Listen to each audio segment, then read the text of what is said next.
Good evening. My name is Max Karras, and I'm the Kevin B. Harrington Student Ambassador. On behalf of the faculty, staff, and students at the New Hampshire Institute of Politics at St. Anselm College, I'd like to welcome you and thank you for joining us for this evening's event.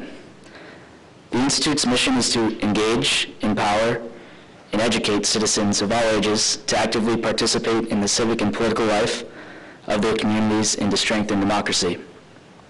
The Institute is nonpartisan and does not endorse political issues or candidates. Tonight's speaker, James B. Conroy, is a co-founder of Donnelly, Conroy & Gallagher, LLP, one of Boston's leading litigation law firms, which he has led since 1991. In 2014, he was elected a Fellow of the Massachusetts Historical Society in recognition of his first book, Our One Common Country, Abraham Lincoln and the Hampton Roads Peace Conference of 1865, which was a finalist for the Gilder Lehrman Lincoln Prize.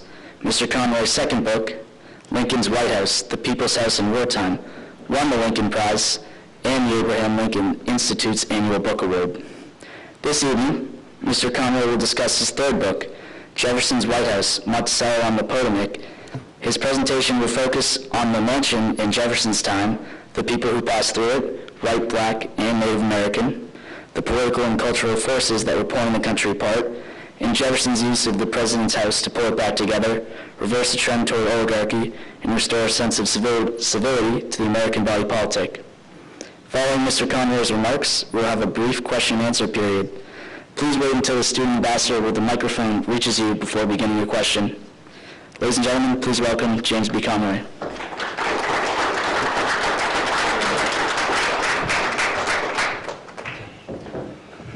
Thank you, Max. Thank you all for coming out this evening. It's good to see you all.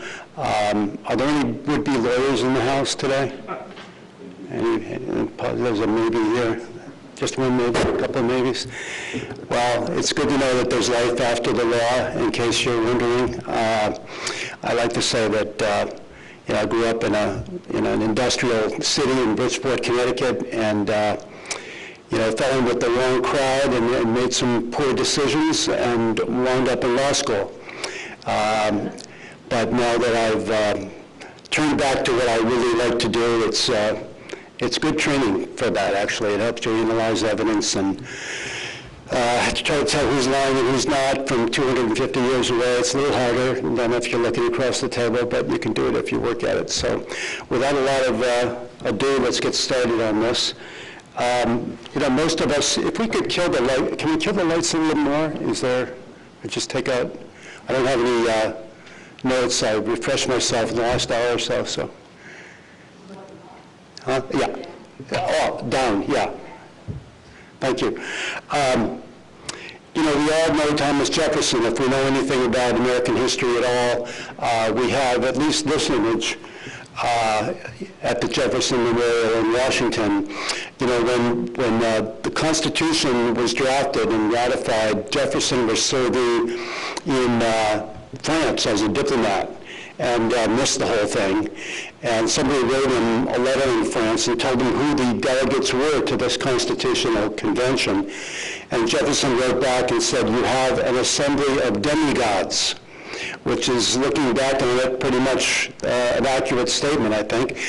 And now, of course, he's a demigod himself in this marble pantheon, in Washington, D.C. And most of us tend to think of him in those terms, I think. 200-odd years creates a distance between human beings and demigods. And we remember him as, historians remember him today as what they called at the time the pen of the revolution. A very talented writer, wrote the Declaration of Independence at the age of 33, went on to write a lot of other great important documents in our history, was in addition to that a world-class scientist in about half a dozen different fields. The conservative political thinker George Will said not too long ago that Jefferson was one of the last human beings who could actually absorb and pretty much understand the totality of human knowledge, which was really distilled into what would be the equivalent of an encyclopedia today, science being in its infancy. But he was contributing in entomology, in biology, in botany, archaeology, oceanography, meteorology, all sorts of different levels in that field of endeavor. He was also probably the greatest architect in America at his time, even though he was an amateur, with the possible exception of Charles Bulfinch in Boston. But Jefferson was a talented, capable architect, as we'll talk about a bit as we go here. And, you know, I could go on half a dozen different fields, and you get this kind of godlike figure coming out of that. But what I prefer is this sketch of Jefferson that was done by Benjamin Latrobe, his own professional architect. We'll talk about that a bit later, in 1804, his third year as President of the United States. And I think this little casual sketch done very quickly gives you a better sense of this complicated, fascinating, sometimes frustrating human being. You know, having written 2 books on Lincoln, who was probably the most perfect human being who ever occupied the White House, Jefferson is an imperfect human being, as most of us are. And we'll talk a bit about the main reason for that, although it's not the focal point of the evening. But I like to recall a dinner that President Kennedy gave in 1962 at the White House for all of the Nobel Prize winners of the Western world. So you had about 100 Nobel Prize winners in every field of human endeavor at the White House at this dinner. And Kennedy stands up before the dinner to address them and says that never before in the history of the White House had so many great minds been seated here in this building, with the possible exception of when Thomas Jefferson dined alone. I think we've sort of lost some of that sense of the genius of this man, and focus, I think we should, at this particular time in our history when we are so divided and so partisan and so at each other's throats, that the thought is often forgotten that Jefferson's time was exactly that kind of time, a political environment in which the Federalists and the Republicans, particularly the extreme ends of both of those parties, were literally fighting over the soul of America. This was a time when Jefferson became president in 1801, having won the 1800 election, a time when democracy itself was not yet firmly established in this country, the Constitution notwithstanding. There had been a lot of opposition to the Constitution. A lot of that still lingered on. And as we'll talk about in a few minutes, this was a critical time in our history when Jefferson stepped in. We're going to talk quite a bit about Washington, D.C. in those days, but I want to start with this contemporary engraving of a coach getting bogged down crossing an unbridged river, because it underscores the isolation of Washington, D.C., the physical isolation of that city at that time. It had been inaugurated as the capital in 1800. Before that, Philadelphia, and before that, New York. It was kind of a political compromise involving Hamilton and Jefferson and others that set up the capital in Washington. But it took about 10 hours in a coach like this to get from Baltimore to Washington. Now it takes about an hour. It took 10 hours to go by coach through a dense forest that ran all the way from Baltimore to Washington, bumpy old crummy dirt road with the occasional hovel, as somebody said, along the way. You might go 10, 20 miles, never see a human being on the way from Baltimore to Washington. From Boston to Washington was about 10 days. From the spot we're standing on now, roughly 2 weeks. So if you wanted to go to Washington, D.C. from New Hampshire at that time, get ready for 2 weeks in one of those coaches, knee to knee with your companions, elbow to elbow, bouncing and rocking and pitching over terrible dirt roads, staying in terrible inns, sleeping often in the same bed with a new acquaintance, which is what people did often in those days. There's a bit in the book about somebody writing that went to an inn in Charlottesville on the way to Washington from Southern Virginia, and the sheets were filthy, complained to the landlord about the sheets, and the landlord defended himself by saying it was on account of the number who had slept in them.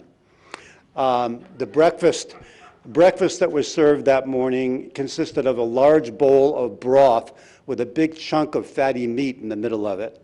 Everybody was supposed to divide up breakfast. So you didn't go to Washington, D.C. unless you had to. There was no tourism to speak of, a very isolated place. And the isolation of it helps frame the story of how Jefferson worked through that. So this is a contemporary painting of Washington, D.C., done in about the beginning of Jefferson's time as president from Georgetown. So those of you who are familiar with Washington, probably everybody's been there, or almost everybody. If you stood on that hill today, basically at the top of M Street in Washington, look back at the main part of the city, Roosevelt Island is in the middle there. It was called Mason's Island at the time. Key Bridge runs right over that now, or right near that. And then down further to the left, you just see the bare outlines of white in really what the totality of Washington, D.C. is what you see here. Jefferson, being an architect and a city planner, was very instrumental in the design of Washington and the building of Washington as Secretary of State to George Washington at the time the city was being planned and built. This sketch here was done by Jefferson in the 1790s. And you can see again the Potomac River, the eastern branch over to the side, that island in the middle that I showed you a moment ago. And then he sketched out here the president's house over, whoops, I'm not going to use that for a pointer. The president's house here, the Capitol building there, a mall between, like a walking area as he described it, and he envisioned a little brick town that would grow up around that. That's the same site where the buildings are today on a larger scale, but he envisioned about half the scale of what it was built as, and also envisioned a little country town, basically, with kind of pastures around it and a bucolic sort of landscaping, and very simple, very Republican, as he called it, small r, 1800 Republican. Meaning as opposed to aristocratic or monarchical.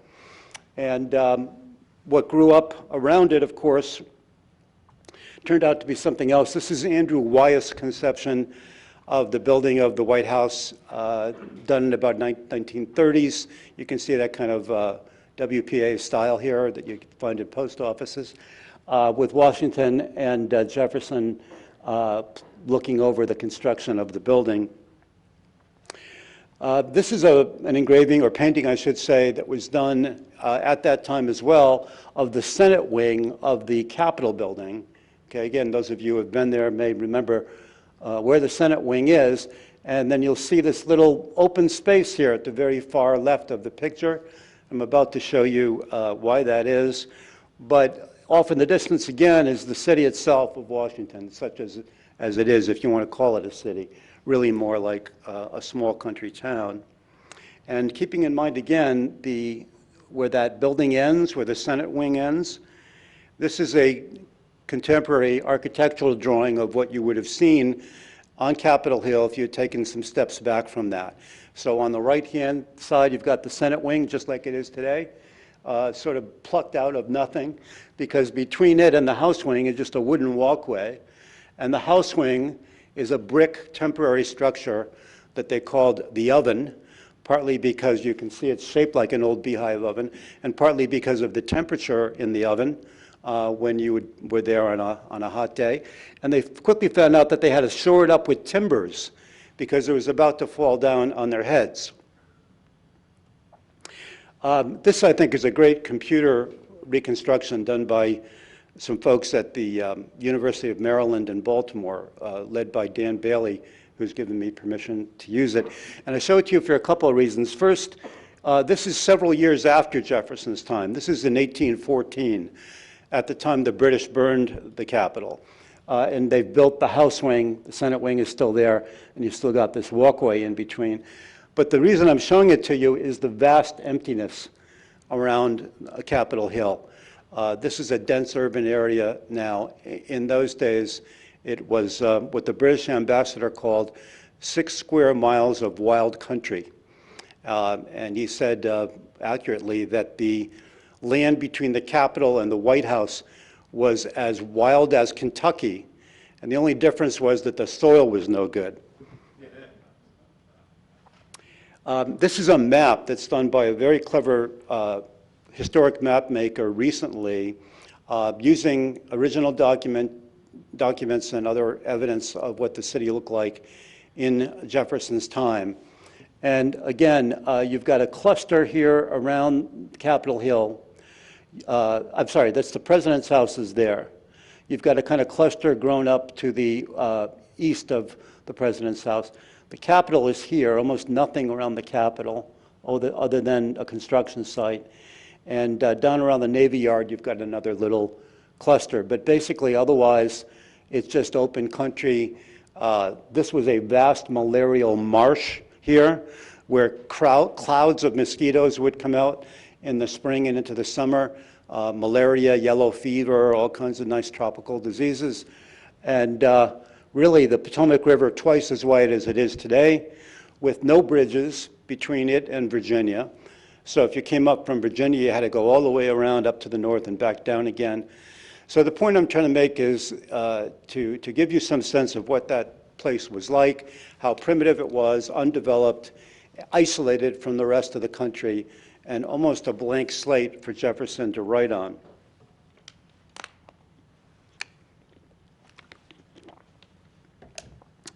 The architect I mentioned who drew that sketch I showed you a few slides ago, Benjamin Latrobe, was a British-born architect with an American mother and a British father. Came here about 30-ish, 32, 3, something like that, and became quickly one of the most important architects in the country. Jefferson met him and appointed him what was called the surveyor of public buildings, as a professional architect who would work with him in his amateur architect capacity to build and finish, I should say, the White House and the Capitol and other public buildings, which would play in Jefferson's presidency an important part in the political struggle that we're going to get into in a few minutes.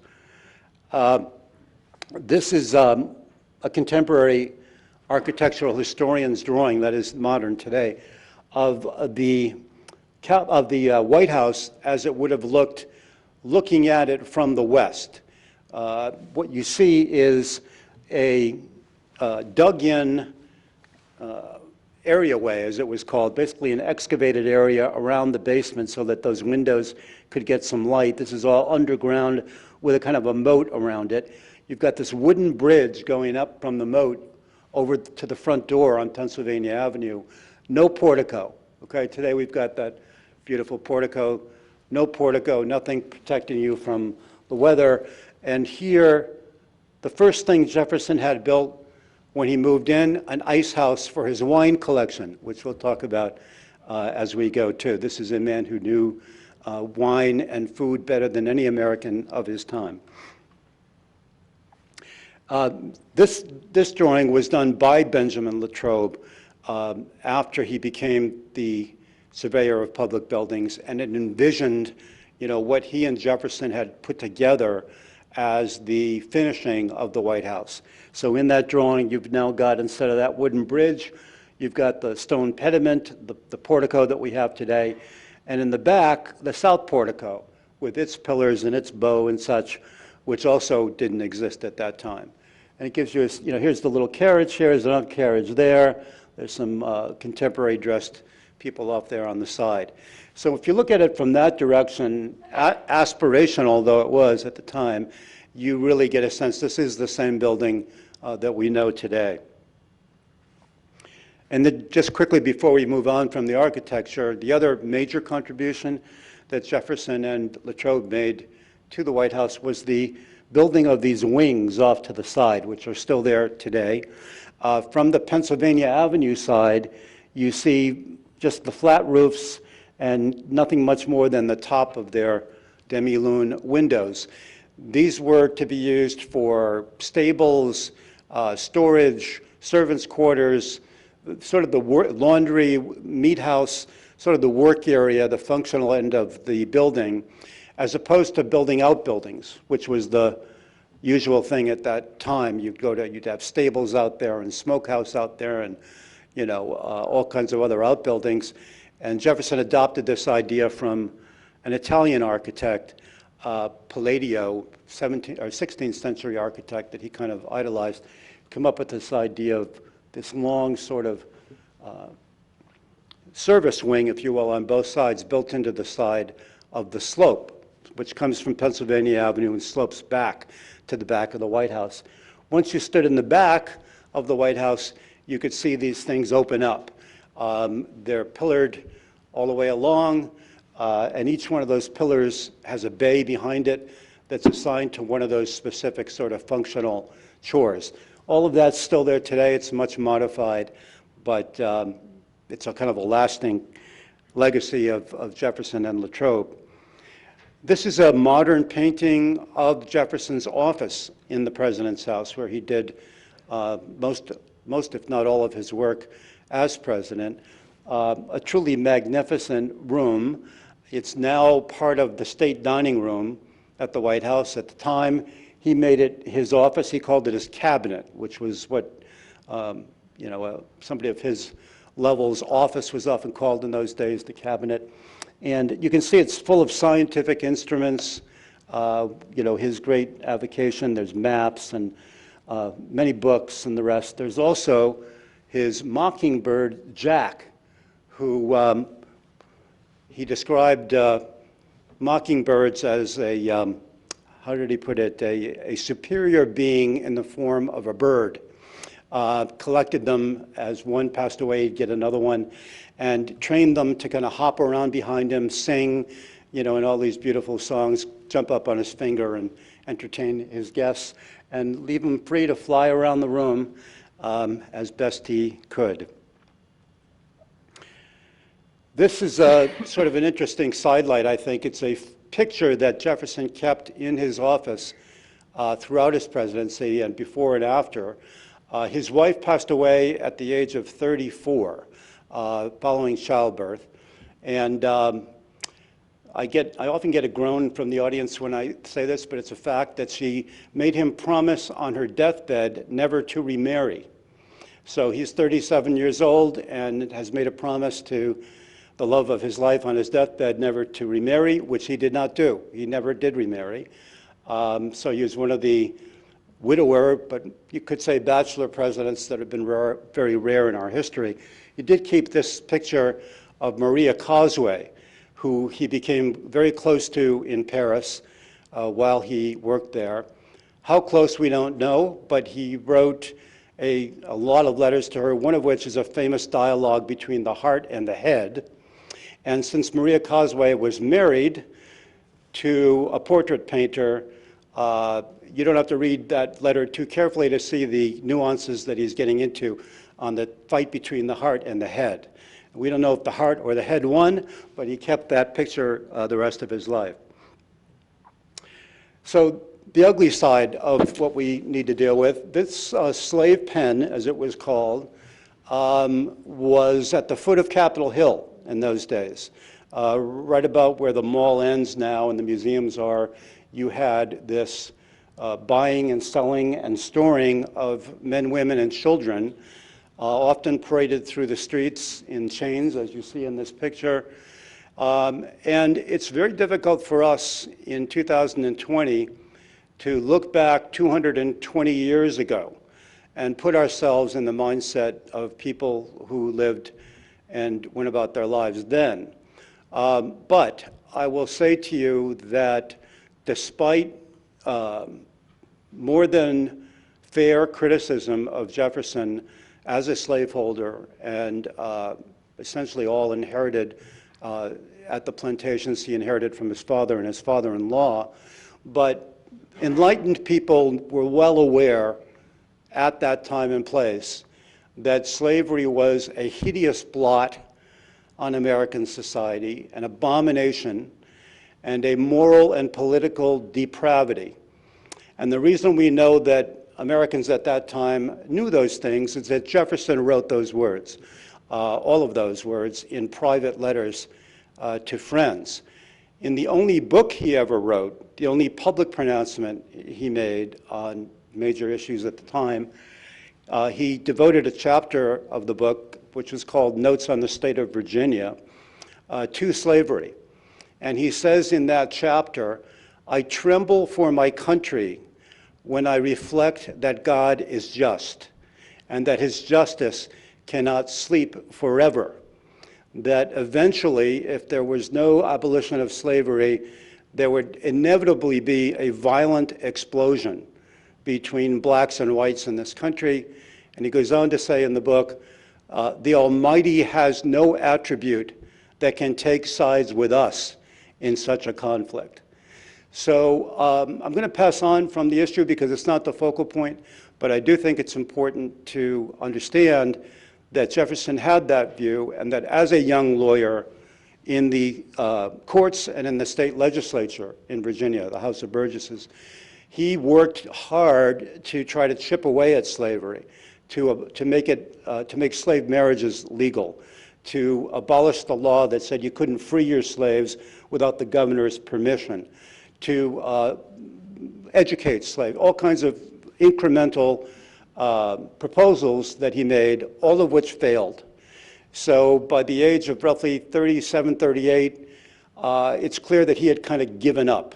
He had given up on the issue of making a major dent in slavery in his own time. He wrote to people saying it's going to have to be the next generation. In fact, it was 2 generations and a civil war. So I think the impression ought not to be left that notwithstanding it's 220 years ago, we had here someone who understood the evil of that institution and had tried his best to address it. This is an early painting of Jefferson before he was president, and I think it's important to know that going into the election of 1800, which got him elected to the presidency, slavery was not so much as an issue in the United States. Never on the political stage. Nobody questioned, politically whether that was something that the country could do something about or should do something about, North and South. I mean, slavery was still in existence in the North when Jefferson was president, not to the extent it was in the South, but it had always been on both sides of the Mason-Dixon line. And people in the North, wore the cotton, smoked the tobacco, used the sugar in their tea, all of which they knew came from slave labor. It was not an issue. It was not so much as a public controversy at the time. And Jefferson still made a point of it. But the real focal point of that election of 1800 was not to save us from slavery, but whether or not democracy itself was going to survive. That's essentially what Jefferson thought it came down to, and it's a very arguable point.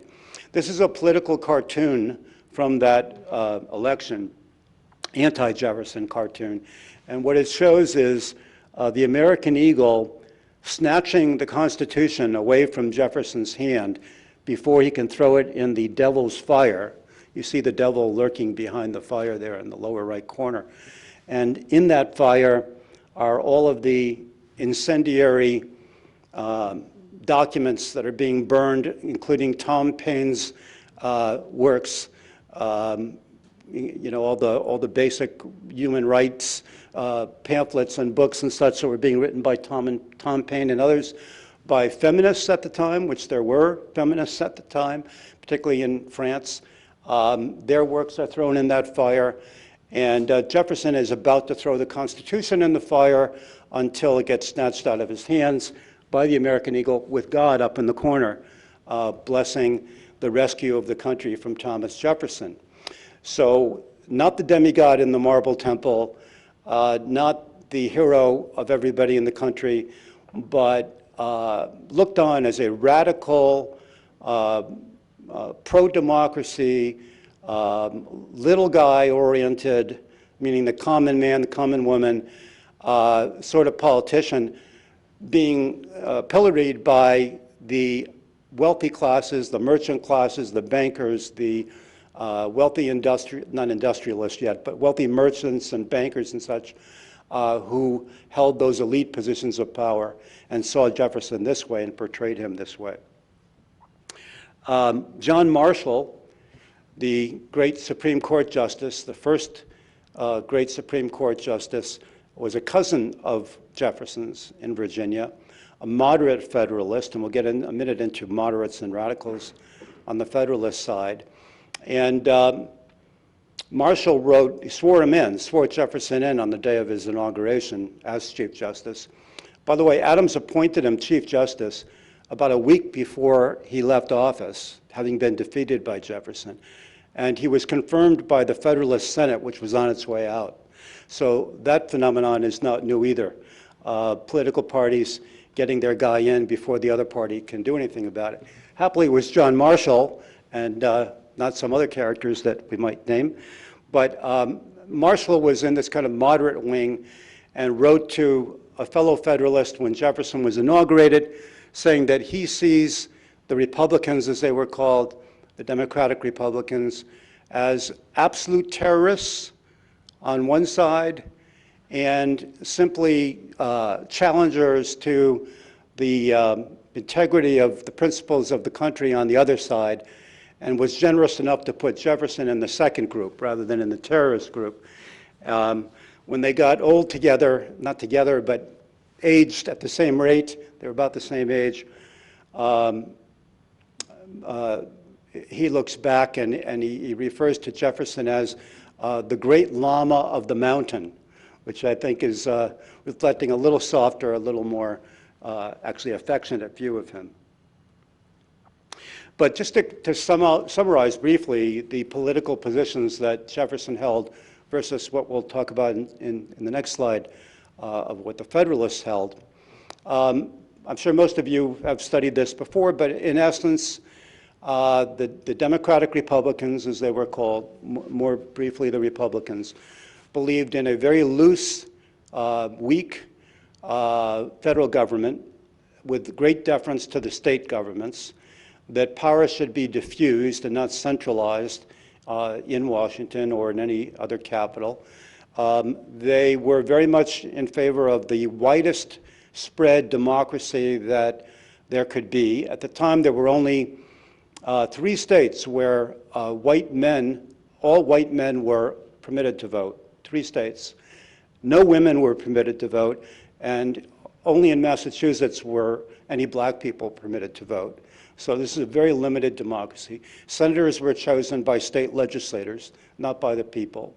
And the Jefferson philosophy, his and his party's, was to expand that, to make democracy universal and as wide and as powerful as it could be. And in addition to that, they believed in an agrarian economy, a rural, farm-based economy that would keep things diffused and low scale and not centralized and not keeping a lot of money and power in the hands of one group. Foreign policy, briefly, they were pro-French after the French Revolution, which got a little out of hand, as you may recall. A couple of hundred heads rolling, but the thought was in the right place in the mind of Jefferson and others. And anti-British, which was a monarchical, aristocratic, wealth and power-based kind of system that they thought they had thrown themselves off of in the Revolution, and ardently believed that the Federalists had betrayed the Revolution, that they were mocking the democratic principles they had once stood for and taking the opposite view on every point that I just raised for you. The Democrats, by the way, Republicans, Democratic Republicans, also believed in a tiny army, basically no army at all, other than a few ceremonial honor guards and a militia-based system, and a very small Navy. The Federalists, led by President John Adams, had two wings, the moderate wing and a kind of a radical wing. John Adams led the moderate wing. And the Federalists under Adams believed in limited democracy. They were nervous about widespread democracy, didn't trust it. All the opposite of what I said before on the Democratic Republican side. The wealth and the power, the merchant class, the cheap labor, everything you would expect the constellation of interests on that side of the versus line to be. Jefferson and Adams had been close friends during the Revolution and in Europe, where they served together as diplomats. But because of these great political divide that opened up in the 1790s between that side and the other side, developed into not quite enemies, but certainly their friendship was a thing of the past. Jefferson, oddly enough, was Adams's vice president, because the way the Constitution worked in those days, the person who got the most votes was president, the person who got the second most votes was vice president. So they wind up, in the same administration, but really only nominal. That got fixed, by the way, in Jefferson's time, once they saw what it produced. On the right wing of the Federalist camp is Alexander Hamilton, and the conservative, very right wing, as we would say today, view that circled around him. Before the Constitution was adopted, Hamilton had argued for a president for life, pretty much a king, for a hereditary Senate that not only would be chosen by the state legislatures from the upper classes, but once you were a senator, your firstborn son would be a senator after you, and a very, very limited democracy. After the Constitution was ratified and we have the government we had, Hamilton still was on the side, the very extreme right side of the Federalist Party, which is why it amuses me that he's a rap star today. The Hamilton, the man of the people, is not quite historical.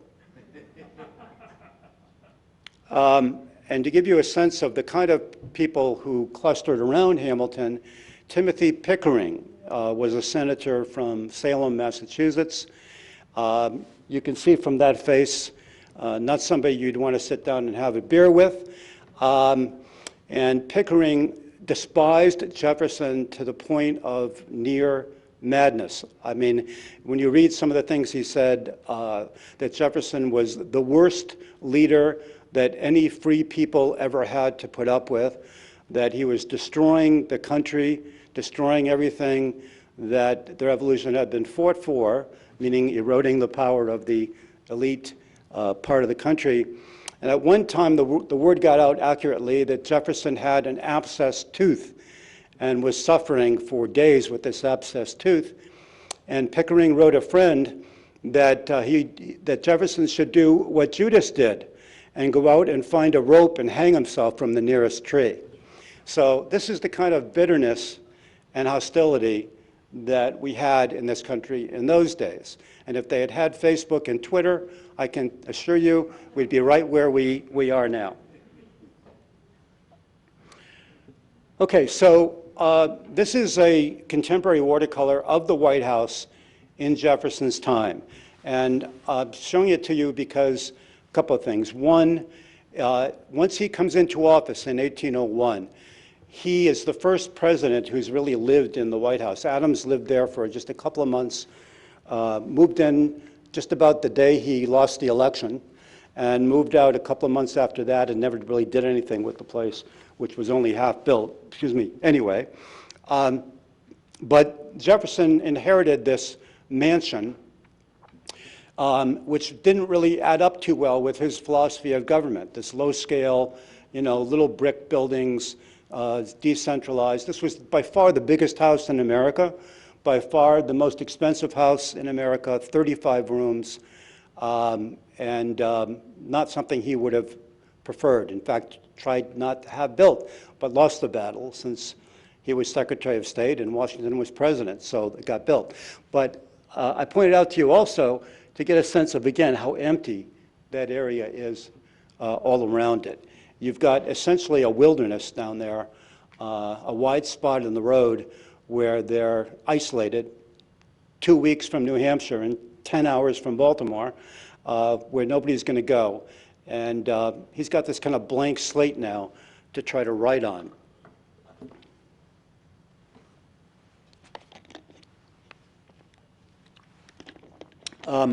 Washington. Jefferson admired Washington, as everybody did. I don't read anybody in those days who didn't admire Washington. Tremendous strength of character, courage, the greatest hero the country's ever had, then or now. There would be no country without Washington, you know, all of that. But the unfortunate part of it is that he had a big ego and a very remote, aloof, kind of monarchical personality, if you want to put the right word on it. He stood almost 6'4" at a time when the average man was about 5'6", and just an incredibly imposing figure. But what happened when Washington became president was, keeping in mind that there had never been a president, this is the first one, that it was the only functioning democracy in the world at the time, in the Western world, or the developed world, if you want to call it that, and very much an experiment, and people didn't quite know how to go with it. They wanted to legitimize Washington and make it clear that he was the president, he was worthy of respect. And what they did is build up this kind of aura, almost of a monarchical flavor, to Washington and his presidency. Again, keep in mind, Washington's a Federalist. He's a moderate Federalist, but he's surrounded by people who have this affinity for wealth and power and the people that have the money and the land. And what if you see however many portraits you see of Washington as president, what you're going to see is these regal kind of trappings, where you've got the gold leaf everywhere, the red velvet draperies around, this kind of, heavenly light coming in on him. He's wearing what at the time would have been the equivalent of white tie and tails. Very, very formal, very sort of, again, regal, the kind of thing the king might wear. And all in all, if you take that all in, you could paint George III's picture over that and have a pretty good sense of accuracy of what the Washington administration was all about, by way of trappings and symbols and sort of the outward signs of what the presidency was. Every portrait that you see of Jefferson as president is very much like this one. Very stark, very simple, no trappings, no background, no light from the divine inspiration coming in over his left shoulder, no gold, no red velvet, plain, simple, black suit. Young British diplomat who figures prominently in my book because he's funny and witty and very much a snob.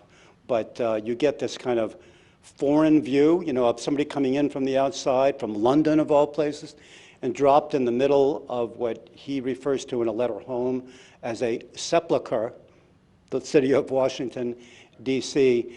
And he has a lot of commentary and remarks about the people in the city that are instructive because he's coming in from the outside. That's a long-winded preamble to a very short joke. He refers to Jefferson's black suit that he wore on formal occasions as his gala dress. So this is the way that Jefferson presented himself in the White House. The kind of simple farmer, the family man, kind of low-key, approachable human being, as opposed to this sort of godlike figure that Washington had become. And that's an important part of this effort to downscale the trappings and the sort of power and awestruck aspect of the presidency. Keeping in mind that we're 16 years, only 16 years into the existence of the presidency. Okay, Washington for 12 years and then Adams for 4 until Jefferson defeats him. So we're only 16 years into this experiment, And it could still go either way. It's still time to fix the traditions or start traditions, really. There basically are none, 16 years in. And Jefferson uses his clothing, his persona, the White House in general, to scale all that down and present himself to the people in that way. By way of transportation, this is a painting of Jefferson, of Washington after his inauguration in New York, and he's getting into this regal coach that drove him around the city of New York and later Philadelphia.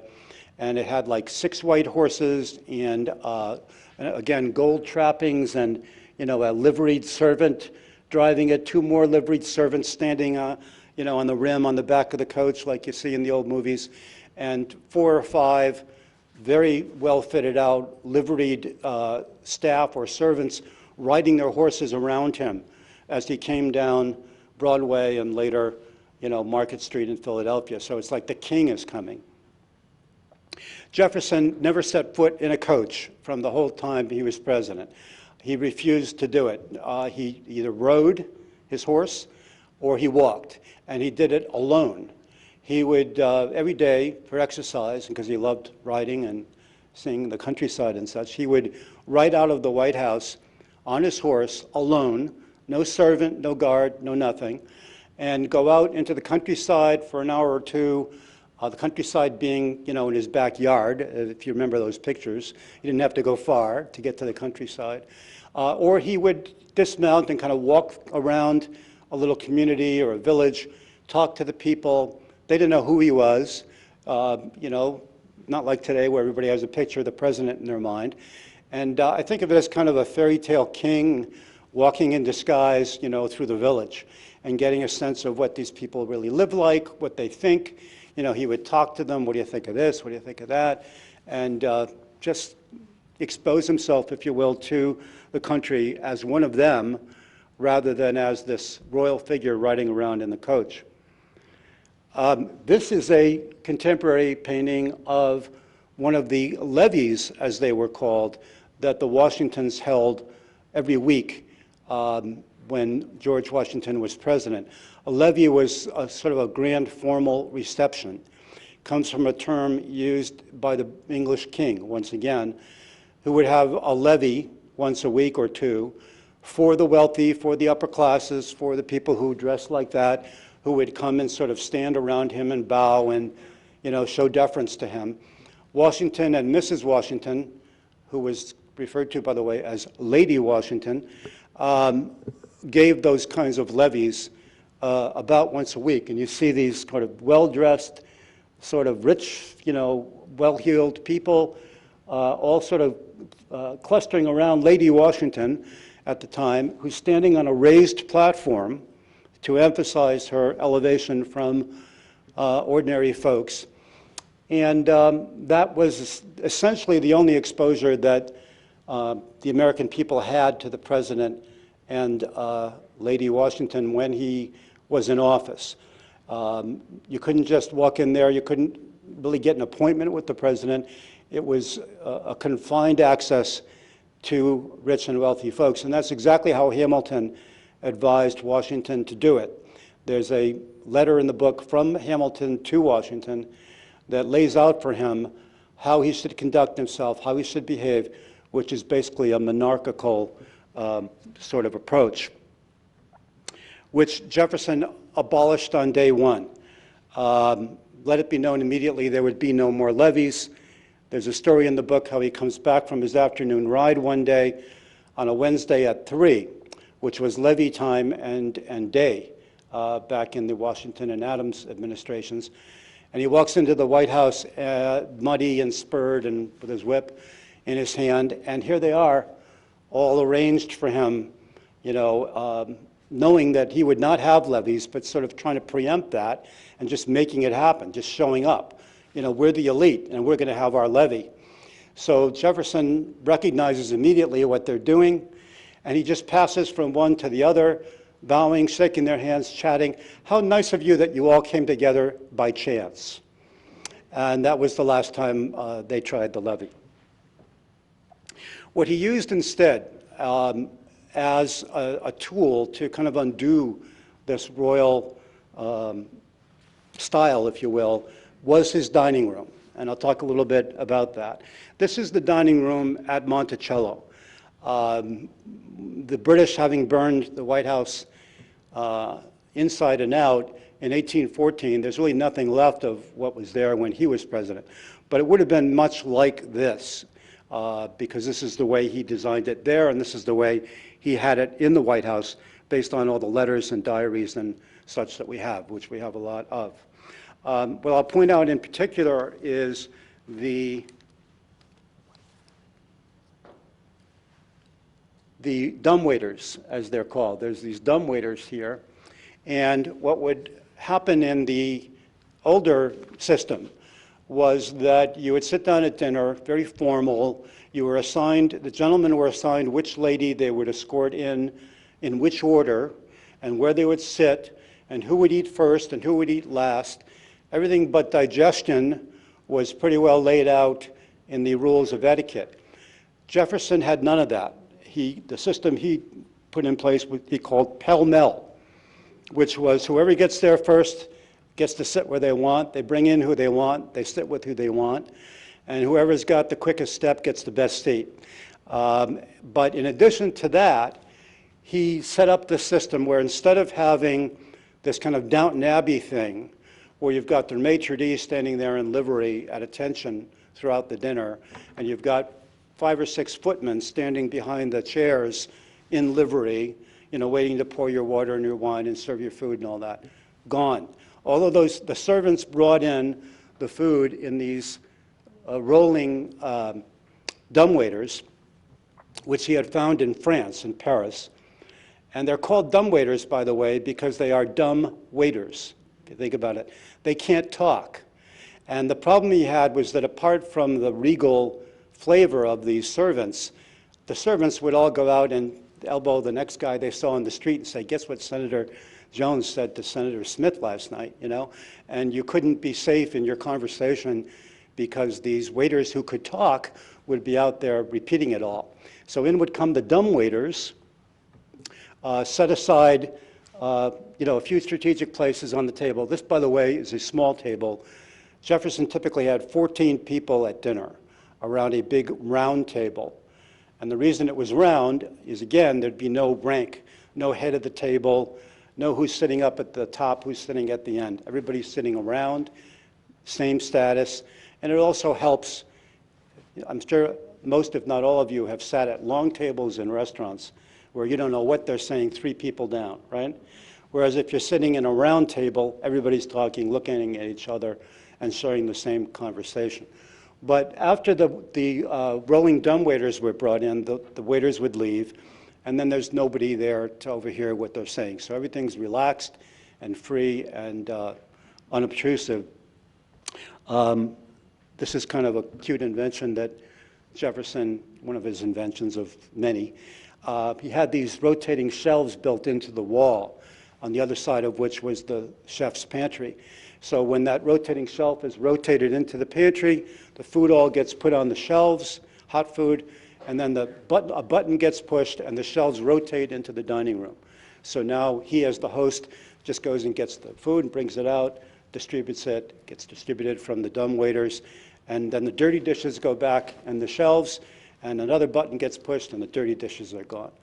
So the setting was really lovely, the ambiance was great, and he used those dinners, of which he held about 4 or 5 a week, 14 people apiece. One of the fancy schmancy socialites in Washington said that he never dined promiscuously, is the way she put it, meaning open invitation. He would have these little dinner parties, as she calls them, for 14 people. So 14 was small in those days. But he had 2 types of dinners that he would use to promote this agenda he had of trying to deregalize the presidency. One was for members of Congress, senators and congressmen. And he would have 14 of them come on any given night. And he would always have all Federalists come one night and then all Republicans come the next night. And the reason for that was they hated each other. and they couldn't talk to each other, and they were totally at each other's throats. So rather than have that conflict and that kind of partisanship, he would have one party in at a time with the agenda on the Republican side to get to know them, which he didn't know many of them, and them to know him, to bond with them, to sort of create a sense of camaraderie and such. And when he had the Federalists in, it was more so also they would get to know him and realize that he wasn't quite the devil incarnate. Because after 2 hours with Jefferson, everybody walked out there liking the guy. He's a likable guy, a real charmer. I won't get into the details, a lot of it in the book, but a very charming, engaging, incredibly well-informed, well-educated, knew something about everything, and he would somehow figure out what you were interested in and divert the questioning, the conversation to what his guests were interested in and wanted to talk about. 3 rules at his table. If I can get them in order, it's better. No toasts was number 1, because in those days it was typically the habit to have these alcoholic toasts, maybe 15 or 20 at a sitting. And you'd have to stand up and give this elaborate toast to the partisan figure of your affection at the time, and then everybody would drink that toast, and then somebody else would drink another toast, and you'd have 10 or 15 toasts. And by the time they walked away from the table, they were leaving their hats, as somebody said. And he didn't want any of that. He didn't like heavy drinking, and he refused to have that. So the first was no toasts. The second was no politics. You were not allowed to talk about politics of any kind. So you could talk about whatever else you wanted to, but no politics. And the idea is to put that behind us for the evening. Let's get to know each other, enjoy ourselves, tell some interesting stories, and decompress some of this craziness that's going on. And the third one was no restraint, meaning as long as it's not politics, you can talk about whatever you want, you can express whatever opinion you want, and we're not going to censor any of that. So that combination of this great conversationalist, genius, recognized around the world as one of the great men of his day, having you at his home, serving you, the food himself with his own hands out of the dumbwaiters, leading the conversation, getting everybody chummy, having a good time, and decompressing the whole situation. The other major type of dinner he did can be best described as an enlightenment salon, if you want to think of it in those terms. He would have all the great thinkers who were passing through town, which some did, philosophers, scientists, artists, musicians, writers, male, female, foreign, domestic, would come in, and he'd have them for dinner and pick everybody's brain and have everybody's brain picked by everybody else. And just this kind of, Gertrude Stein, Paris in 1900 kind of thing going on in this wilderness, this white spot in the road down in Washington. So using both of those things, he created this really gracious hospitality situation, place everybody wanted to go. Somebody wrote that the White House was like the only hotel in town, that people could go to and enjoy themselves and each other, and they did. I'll talk just briefly, the book spends a lot more time on it, on the food itself and the wine, which is a sight to behold. Keeping in mind that the average American in those days ate potatoes, corn, and maybe a piece of pork or bacon on Thanksgiving or Christmas Day. That was the average diet for the typical American. For upper middle class people, a little better, not a lot better. It was only when you got to the wealth and the real elites that, the kind of food we'd recognize today as being dinner kind of, hosting dinner sort of food would be had. So what Jefferson serves at the president's house to all these congressmen and senators from everywhere, Maine down to Georgia, very backward places, very primitive conditions. He had the greatest collection of French food and Virginia food mixed together, a French chef and a French maitre d', and trained French cooks in the kitchen, producing all the great food of high French cuisine that was being served at these dinner parties, the political ones and the other kind, food that people had never seen before. He brought back from Europe a dozen foods that had never been in America before, just to name a few: Parmesan cheese, mustard, vanilla, anchovies, pasta, waffles, all kinds of food from France and Italy that nobody had seen here. One senator writes about having dinner at the White House, and before the main course, they were served what he called a kind of pie with all kinds of stringy junk in it, and I didn't care for it at all. It turned out it was lasagna. So most people were floored by this as opposed to appalled by it. In addition to that, he had the best wine in the world in huge quantities. Had brought over from France, Italy, Portugal, Spain, the greatest wines in Europe, including champagne, which had never been in this country before, of which he brought over 650 bottles in one term of his presidency, all sorts of gourmet wines. He would serve 3 wines at dinner, but only a small, portion in each pour, so that you'd get the taste, you'd get the sense of the wine, but you wouldn't roll away drunk, which he despised. One example I'll tell you of what he brought back and wrote down the recipes. He always wrote down the recipes himself, learned them.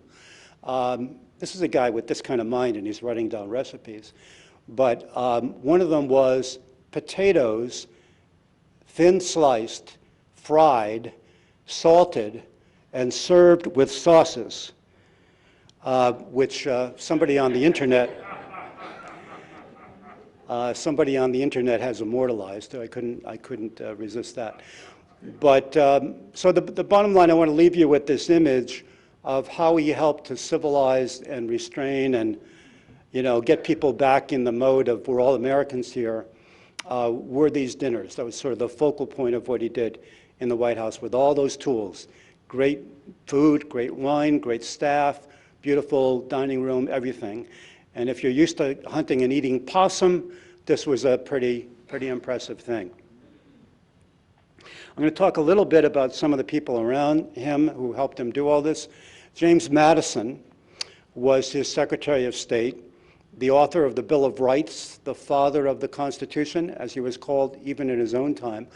A very small, slight man, about a day's ride from Virginia, north of Jefferson. Met him at Philadelphia at one of the Continental Congresses, admired him ever since. Absolutely brilliant guy. Everybody recognized him for that. Again, the British diplomat I'm talking about described him, if you take a look at him and that clothing and that look, first of all, one of his servants said he only ever owned one suit at a time, a black suit, so that you would never notice. Never had to think about what he was going to wear that day.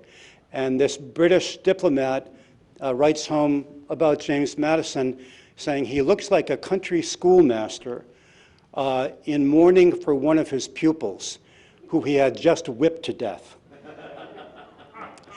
But the fact of it is that apart from that stern appearance and that public persona that he projected, he's a very funny, charming, engaging guy.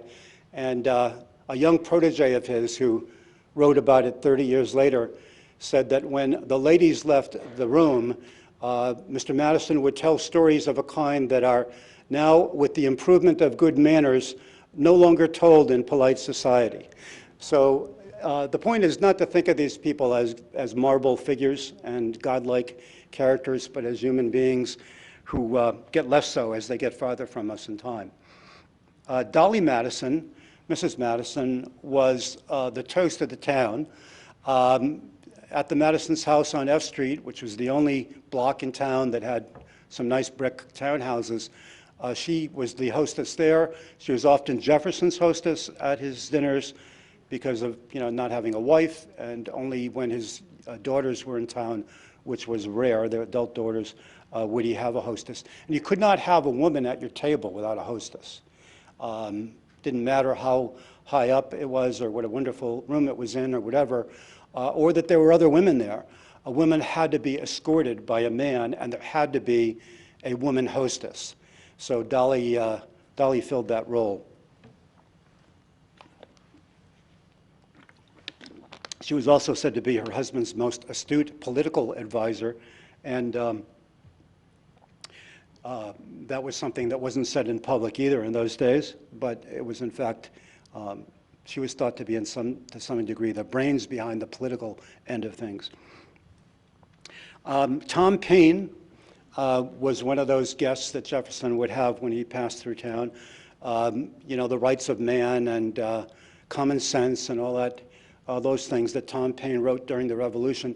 He was kind of the Bernie Sanders of his day, really out on the left wing of the Democratic Republican Party. Very slovenly kind of character, a beautiful writer, incredibly passionate political theorist, but not the kind of guy you'd want to get close to if you wanted somebody who had bathed in the last month and looked respectable. So Tom Paine, he kind of enjoyed bringing Tom Paine to the table, I think, not only because he was brilliant and on his side of the issues, but because he shocked everybody, and Jefferson always liked shocking people. This is another example of a congressman from Virginia on Jefferson's side of the spectrum at the time, at the beginning of his administration, John Randolph of Roanoke, a bizarre character whose plantation was called Bizarre, rightly enough. One of his political opponents said that John Randolph was how did he put it, a maniac just escaped from his cell when he stood up to speak on the floor of the House. At one point, a real aristocrat, really contempt for the common man in the flesh. Ideologically, he believed all of that, but in person was another thing. And there's an incident in the House of Representatives where a Federalist stands up and starts to challenge him, and he turns to the man and he goes, "Sit down, sir. Learn to keep your level." That's John Randolph of Roanoke. One of the more interesting figures in the book and in the story is John Quincy Adams. This is the young John Quincy Adams, who was at the time a senator from Massachusetts, a Federalist senator, of course, son of John Adams. And in Paris, when the Adamses and the Jeffersons had lived together in Paris, young John, who was then a teenager, sort of fell under Jefferson's wing, who became almost a father figure to him and groomed him and helped educate him, and he was devoted to Jefferson despite their political differences. And when he came to Washington as a senator, Federalist senator, Jefferson had him to dinner about 5 times as much as anybody else, partly because they were friends and he was in this mentor relationship, but partly because he was determined to woo John Quincy Adams over to his side, as he did with many people, and succeeded. By the time John Quincy Adams was near the end of his term as a senator, he flipped parties, went over to the Democratic-Republican side, and went home to furious elites in Boston who had put him in that role. His wife, Louisa Catherine Adams, is another big figure in the book.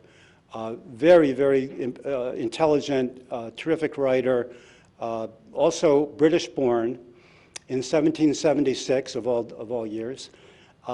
Adams met her in London, brought her over here. She is the picture of Federalist snobbery.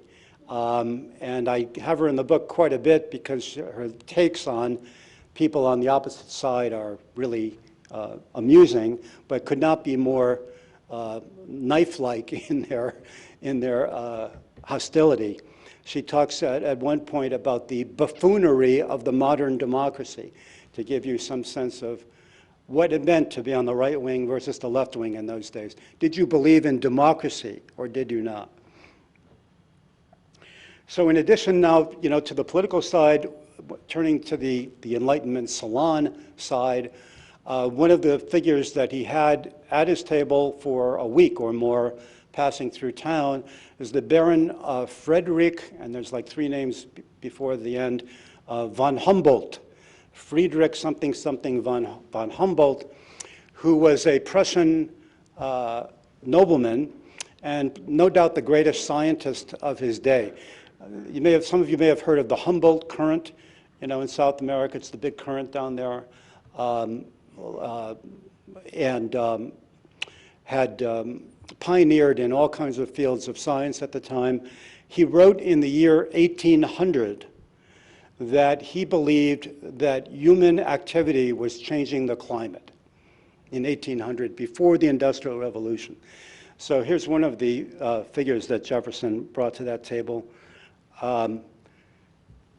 Peel, I'm trying to think of his first name, it's not coming to me, it'll come to me, was a kind of a polymath, Renaissance, Enlightenment man. He opened a museum, the first museum in America in Philadelphia. This painting is him opening the curtain to this museum, which was full of all kinds of artifacts and mastodon bones and all sorts of curiosities. The second layer to this is he painted that picture. He was also a great artist, the greatest portrait artist of his day. And in addition to that, an inventor, invented all kinds of modern devices, including a copying machine that had two pens mounted to sort of arms, flexible arms that came down. And as you wrote a letter with one pen, the other pen would be copying that letter onto a separate piece of paper. No copying machines, obviously, so saved a lot of time. Jefferson perfected that machine with Peel at just about every spare moment he had. If you wanted to read them all, which nobody does, you could go for pages about screws and bolts and arms and apertures and inkwells and just into all that kind of detail about this sort of scientific, technological stuff of their day. Robert Fulton, the inventor of the steam engine, came to dinner with Jefferson, and they talked about whether it would be possible to run a boat with steam power. Wasn't sure, had failed several times. They talked about how that might be achieved. By the way, there's one terrific, well, I hope there's more than one, but there's one terrific letter in the book from a literally mad scientist who wrote the letter in 1802, was later certified insane and institutionalized, who wrote Jefferson that he thought steam could be used to power a carriage and a plow. And if it were properly figured out, we could all be driving around in carriages run by engines in 1804.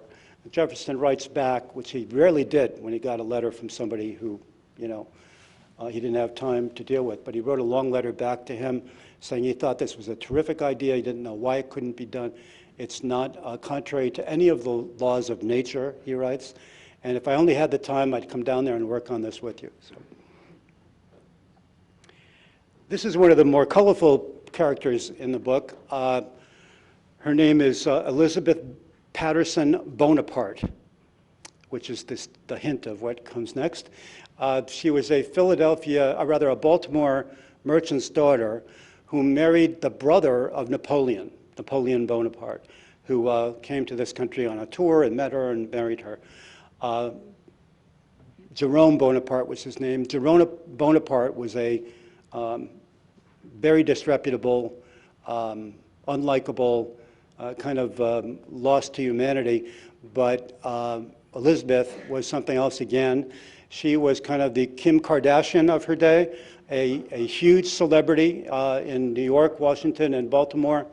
You can see from this portrait by Gilbert Stuart, kind of backs up her statement, "Nature never intended me for obscurity."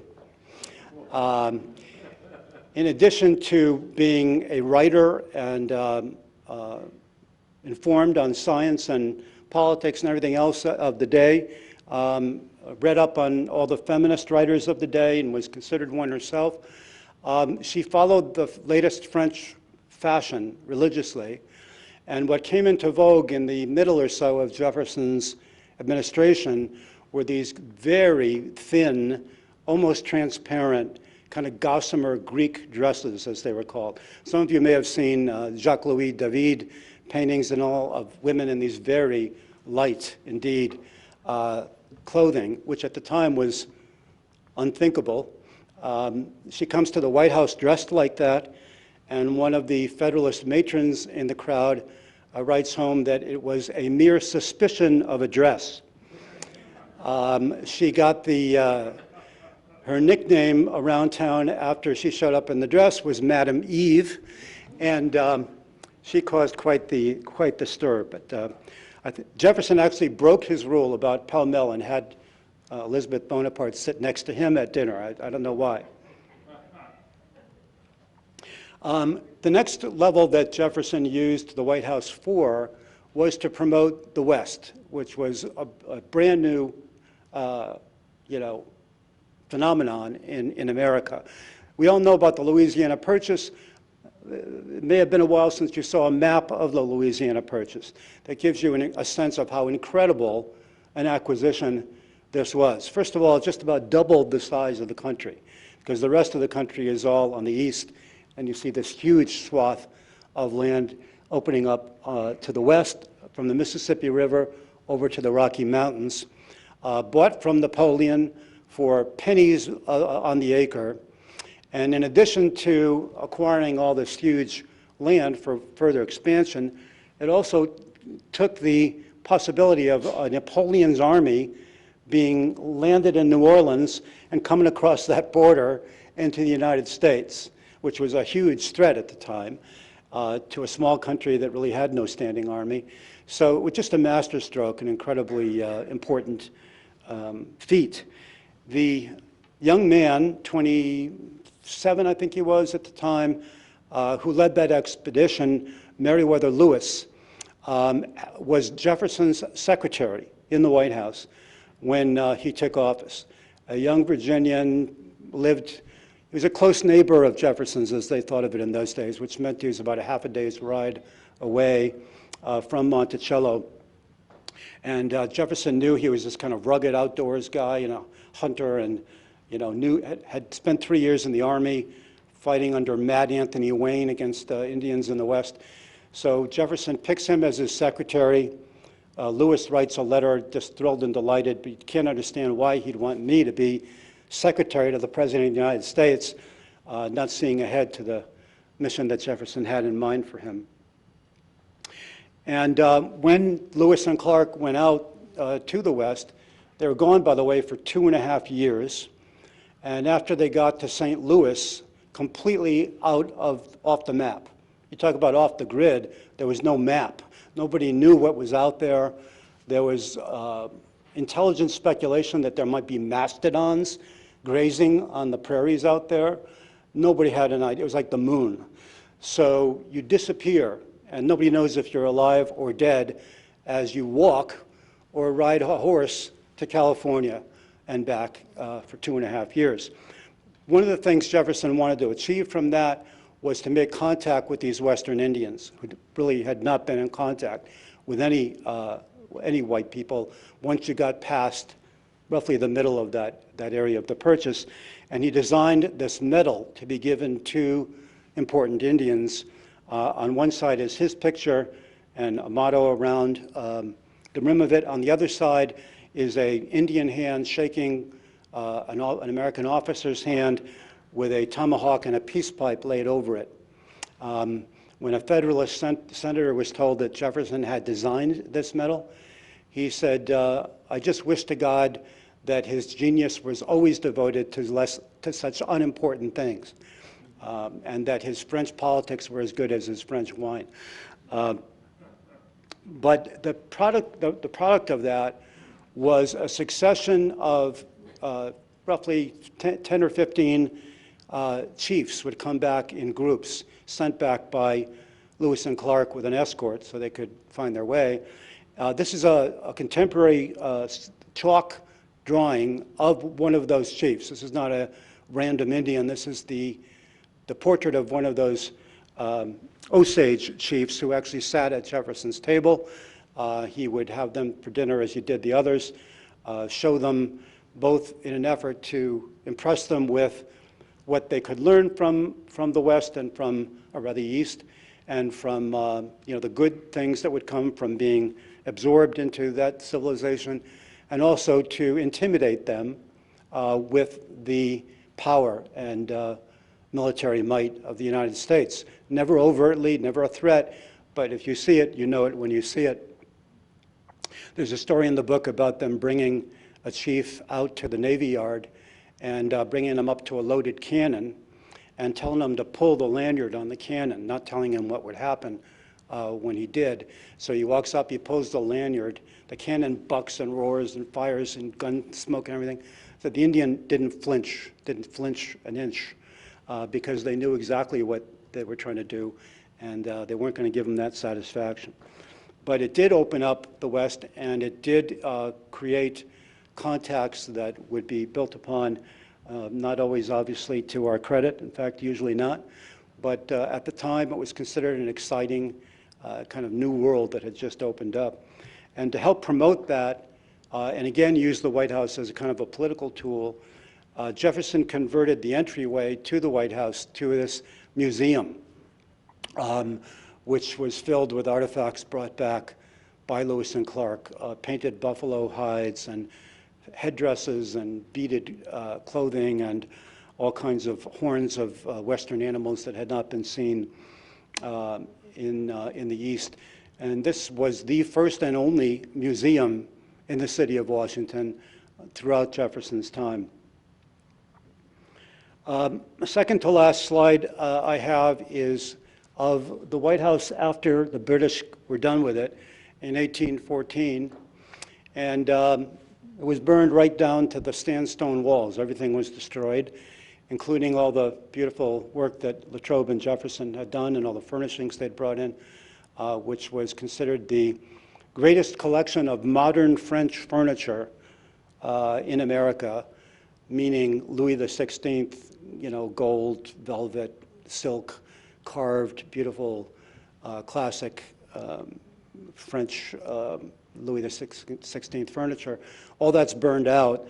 But I showed to you also that even in 1814, which is 5 years after Jefferson's time, you can still see there's nothing, absolutely nothing around that area. You're still in this kind of a wilderness location. And in closing, I'd like to do the only thing I'm going to read to you from the book. I don't know about you, but I think it's boring when people stand up and read their book for half an hour. But I will read a short section that I think sums up my view of this man. This is from the author's note. Thomas Jefferson was a tangled-up mix of contradictions, a torrid revolutionary and a temperate head of state, a passionate egalitarian who owned slaves and hated slavery, a champion of the people wary of the common man, a patrician despised by his own privileged class. By the way, to digress a moment, he said at one point that if the High Federalists, as they were called, the Hamilton bunch, ever stopped hating me, I would be suspicious of myself. 2 centuries after his time, it is fashionable to attack him with modern sensibilities and ample ammunition. But accurately portrayed as a shockingly brilliant, irresistibly charismatic, sometimes disappointing, unevenly admirable human being who revered his country's principles and subdued his better judgment in complicity with its sins more often than conscience allowed. In this, he was much like our other great presidents, let alone the rest of us who are not shockingly brilliant or irresistible. Judged against his founding peers in his own time and place, his contributions were second to none, and his flaws on a par with theirs. Most important, perhaps, for our own troubled time, his vision of how a president can heal a divided nation and restore its aspirations shows us what is possible. And with that, I thank you, and I'd be happy to answer questions or take comments of any kind.